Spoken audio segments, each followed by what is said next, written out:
pledge allegiance to the flag of the United States of America and to the republic for which it stands, one nation, under God, indivisible, with liberty and justice for all. We need to make a change to the agenda. We'll be changing to the proper day of Arbor Day will be April 25th, not as April 22nd as in the agenda. Does anybody see any other changes we need to make or add to the agenda? I'm just curious, Earth Day, what's the difference between Earth Day and Arbor Day? Earth Day is the 22nd. And Arbor Day is the 25th. I don't know what the difference is.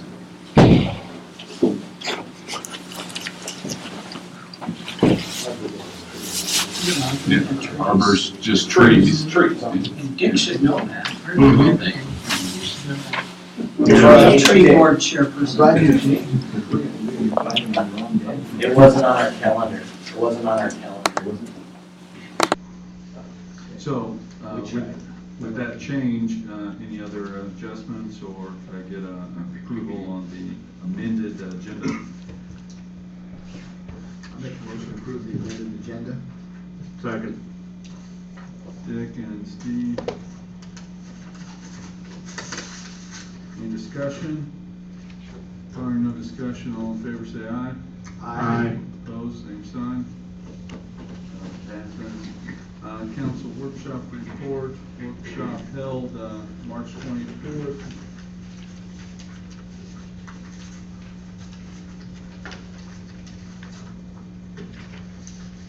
Minutes of the 3/24/14 Hampton City Council workshop. The Hampton City Council held a workshop at 6 p.m. in City Council chambers. Member present were Hickman, Hagemuth, Davies, Crowley, Lucas-Meyer, and Harms. Also present were Mayor Bimler, City Manager Ron Dunn, Public Works Director Doug Tarr, Police Chief Bob Schaefer. Public comment, Christina Reich, Hampton Main Street Director, invited the council and mayor to attend the 2014 Main Street Iowa Awards to be held on Friday, May 2nd, 2014. Council discussed aquatic center admission fees for the upcoming season. After much discussion, the census was to have staff research other community pool fees and report back to council. Ron reviewed the details of the draft ordinance to amend Chapter 149, Public Water Supply Wellhead Protection Regulation. Ron explained that the amendment was initiated to include row cropping as a listed permitted use in the primary protection zone. Iowa Rural Water Association and IDNR also suggests some language change to the wellhead protection capture zone. This item will be discussed further at the April 8th, 2014 council workshop. Chief Schaefer and Doug Tarr reviewed possible amendments wording regarding Article 16 residential off-street parking. They presented suggestions, verbiage from the city attorney Rosenberg for council to discuss. After much discussion, Chief and Doug will meet again with the city attorney for further review and report back to the council. Chief Schaefer discussed the recent Community Foundation of Northeast Iowa grant awards of $5,000 received to be utilized for security system in Progress Park and the Aquatic Center. Bob will obtain further cost estimates and present them in a future meeting. Dick Lucas-Meyer gave a tree board progress report. He explained the recent contract work done by Wilson Custom Trees and acknowledged some disappointment in the effort of Wilson.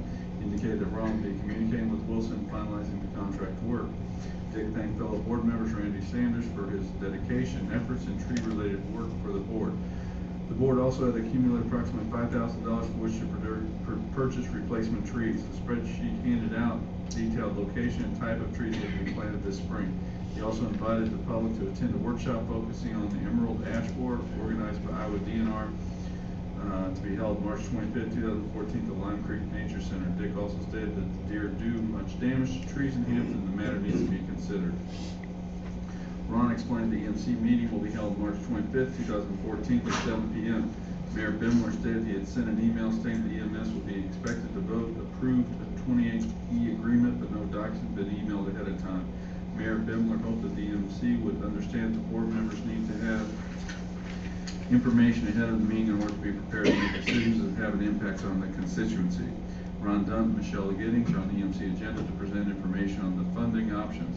The attorneys have indicated that the funding aspect is a policy matter to be decided by the EMC, not a legal matter to be decided by lawyers. Mayor Bimler sought input from the council on which funding mechanism may prefer, weighted property tax per capita, countywide levy, or originally agreed to. Have the EMC determine later what the third year financing would be. Dick asked if the hybrid funding option that the Franklin County Sheriff was going to research had been presented. It had not been presented as of yet. The consensus was that the original agreement was not going to be approved. The council prefers to have the county-wide levy funding as they make the most sense for taxpayers of Hampton. 46-cent levy as opposed to $1.27 per thousand tax payable valuation. Whatever the MC approves will have to be brought to the city council for consideration as well. Ron stated that Larry Adams and Ben Wolf are scheduled to complete the selective demolition on the curved east wall of the library within the next 2 to 3 weeks. Other library-related discussion involved input on replacement trees for the library property, the city's responsibility for the building's repairs, and seeking state grant funds for the repairs of the historic library. Ron stated the city owns the building and felt that there was some level of responsibility for the city to contribute to the repairs. Ron also was planning to meet with Ron Shermer of the Library Foundation to discuss project funding. Chief Schaefer explained to the city council that the car dealer who would get a used Crown Victoria for $11,000 now stated those vehicles are wrecked rebuilds. The chief requests the council take this information into consideration when deciding whether to purchase the vehicle. The workshop concluded at 8 p.m. Is there any public comment you would like to make? Seeing no public comment.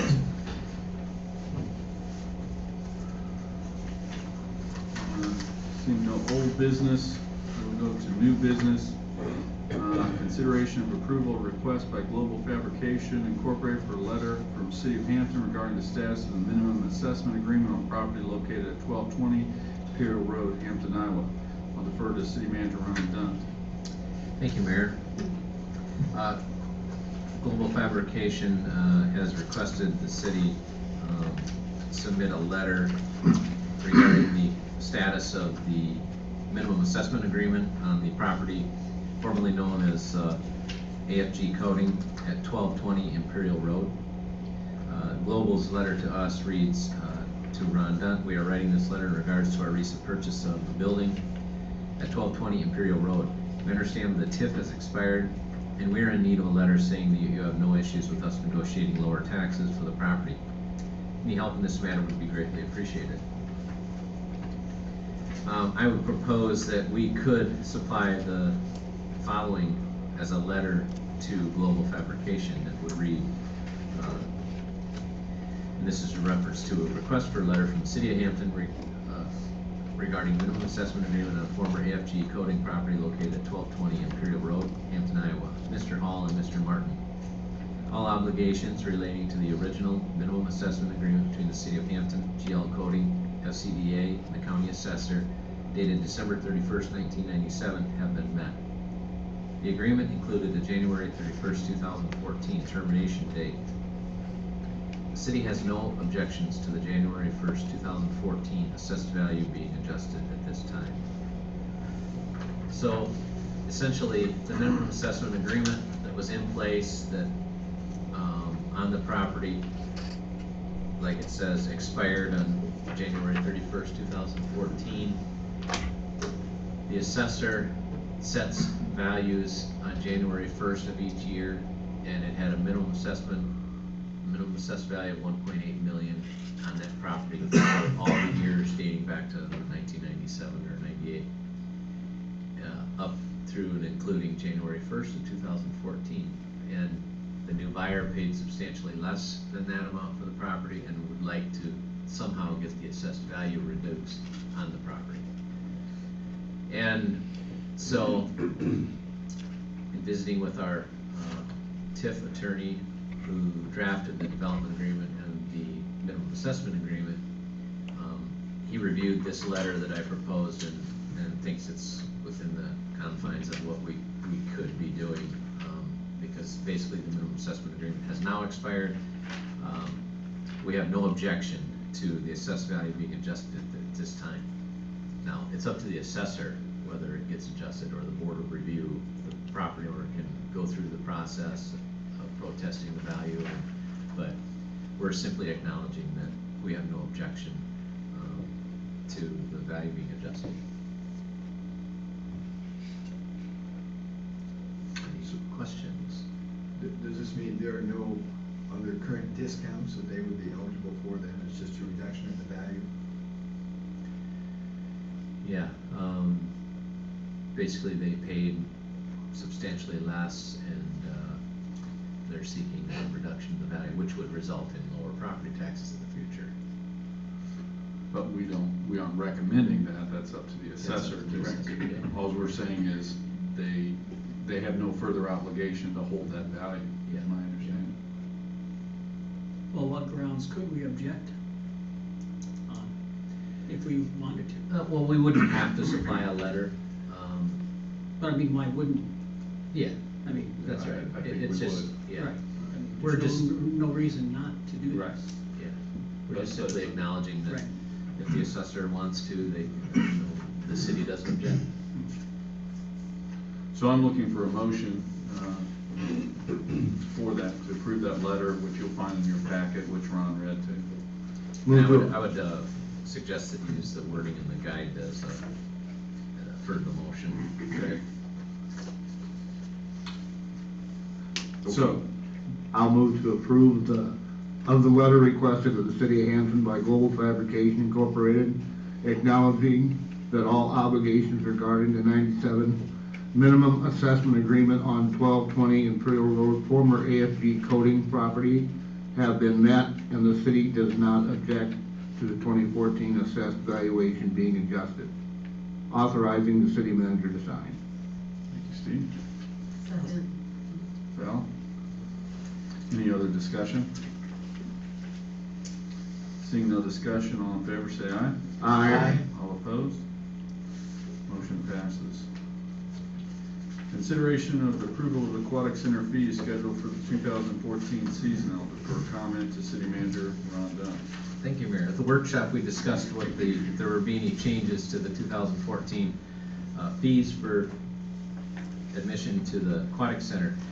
And we did a little research. I had Carrie call around to these, and I've handed out spreadsheets that show 2013 prices and then 2014 to compare it to. And the highlighted were the only changes that she found that were made since last year.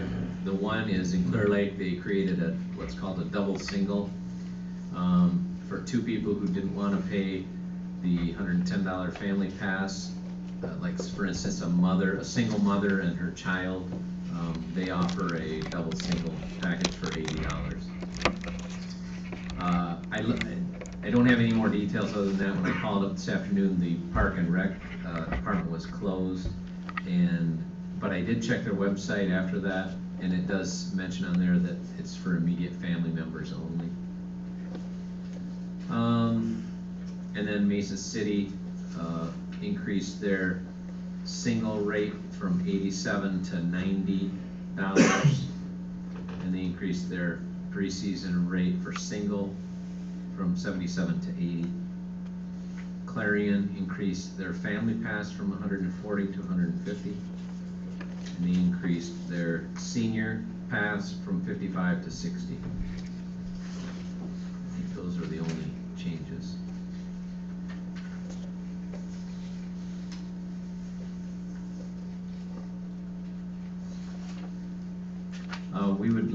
Staff would like some direction. We're starting to get inquiries on family pass purchases, early bird purchases. We did sell a few family passes around the holidays for the $100 early bird, and so we need some direction on if you want to make any changes. We would like to see them done tonight so we can start selling them.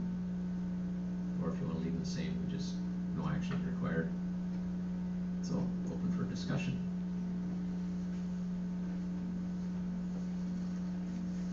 Dick? I think we're well within reasonable rates where we're at right now. We discussed on Monday, we discussed potentially raising the single day admissions. And I don't see anything wrong with that. I also think that we're giving people an opportunity, with the exception of the single day admissions, we're giving everyone the opportunity to take advantage of a huge discount by doing the preseason purchase. So I'd like to make a motion that we change our rate structure for this year by actually three ways. The daily would 4. For youth would raise to 3. And the preseason would remain at $100 up through May 1st. And at that time, the family rate would raise to $135 as opposed to $125. But there's still the opportunity to purchase at $100 up till May 1st. And the single, no change in the single or the senior or the couple. Okay. But that preseason cutoff be May 1st. One reason I'm saying that is I think it'll eliminate a rush of people buying in those first few days and attending the pool. Maybe it would slow down that traffic of purchasing the first few days of pools open. Could you repeat, you said the preseason would be $100 till May 1st, Yes, and then increases to what? $135 Okay, for the family. so it'd go up $10 there Correct. too, okay. And then the adult 4 and the daily youth 3. And everything else held the same? Yes. Why do we wanna raise to 4 and 3? What's the goal?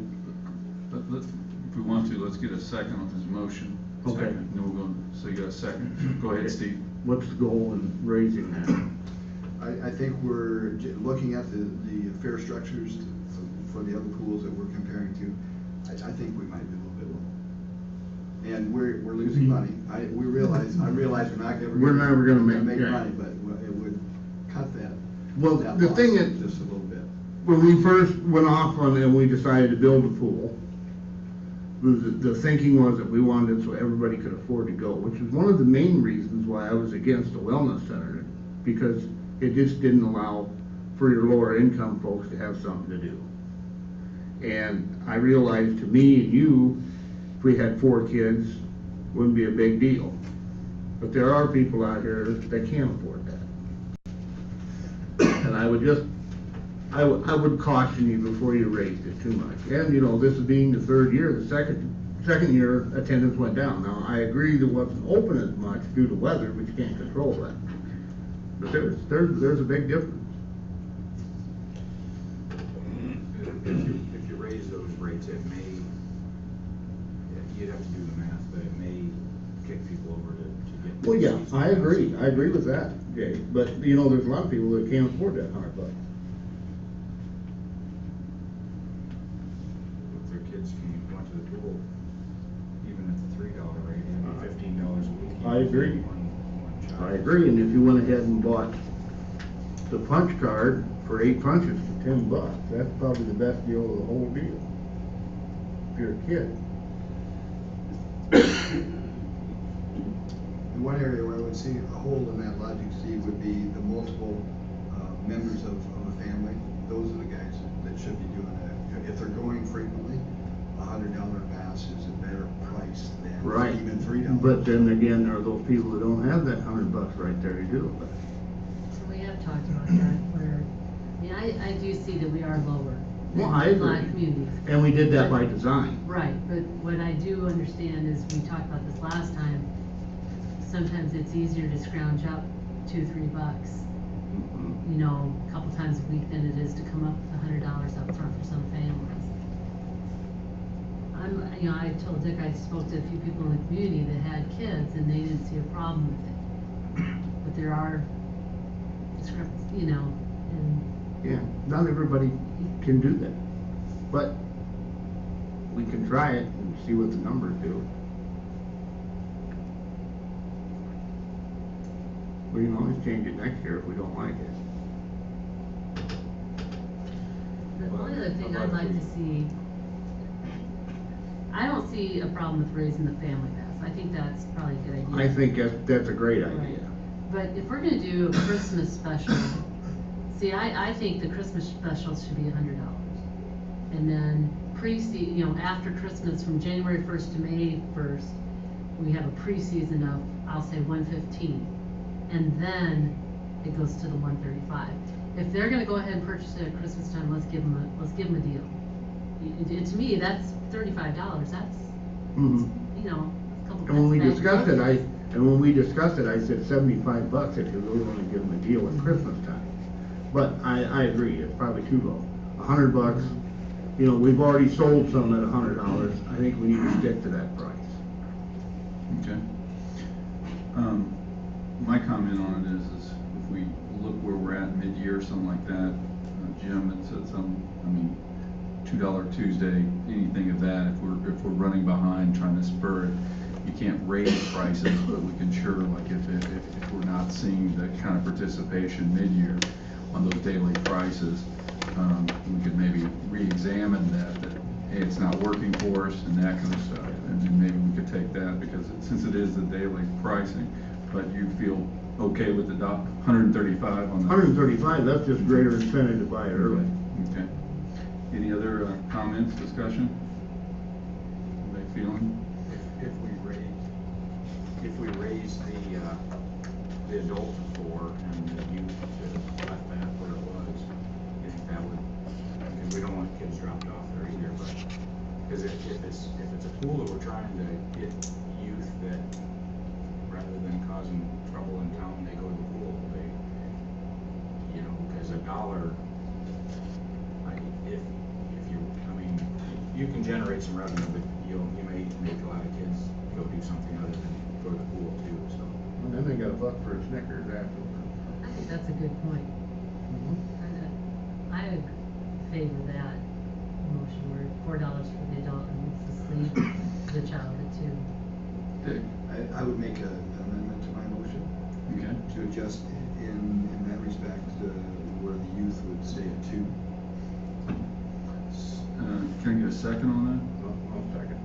So Steve, and I'm gonna kind of repeat back just so everybody knows where we're at. Can we just have Jay, he seconded the first one, No, that's agree to fine. the amended motion? So agree to the, Did you agree Yeah, to that? the person, yeah, point of order on an amendment like that, the person making the motion and the second would both have to approve that. Yeah. Okay. And then that we can the change original them. second, okay, So thank Jay you. would need to. Yeah. So Jay, was that okay to? Yes. Okay. But So his